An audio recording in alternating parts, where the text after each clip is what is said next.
Police used a robot to detonate explosives that killed the man who shot those 5 officers. It was after hours of negotiations fell apart. We have learned a sheriff's office in our area has 2 robots that are similar. Anjanette Levy got a look at both of them, and she joins us with the story. Anjanette.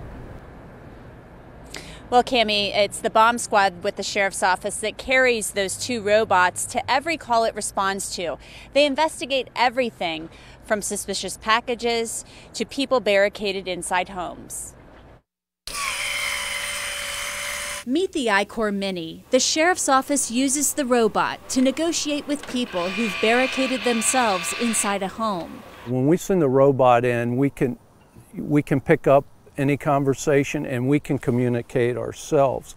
So we control that communication with a robot. The robot has cameras so officers can see what's going on inside a house or building. An indestructible set of eyes and ears. If we don't necessarily have to send a SWAT member into the house or into the place, we try to stay as remote as we possibly can. While the Icor Mini can search small spaces, the Andros F6B is the big dog.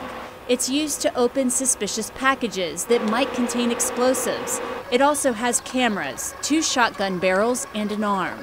It's almost like your body itself. I mean, it has a shoulder, an elbow, a wrist, and then a claw, which is the hand itself. So anything that you can do with your arm or your hand, we can do with this robot remotely. The Andros F6B is similar to the robot used by Dallas Police last week to kill shooter Micah Johnson. The robot detonated 1 pound of explosives. Hamilton County's bomb squad assembled 1 pound of C2 explosives and let me detonate them.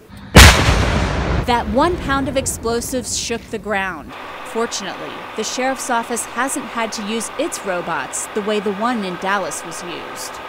I mean, our goal is to, bring things to a successful completion where nobody's hurt, everybody gets to go home, or whatever the case may be.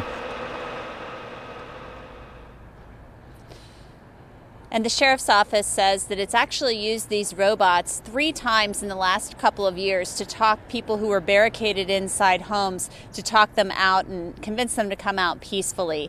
The sheriff's office uses those robots and assists other counties, about 9 other counties in the area, with the use of those robots. And the sheriff's office used Homeland Security money to purchase both of them. Reporting live, Anjanette Levy, Local 12 News. Cammie, back to you. I was just going to ask you, Anjanette, do you have any idea what those would cost? I know you said Homeland Security, that's where the money came from, but how much are they worth? I mean, there's so much technology involved.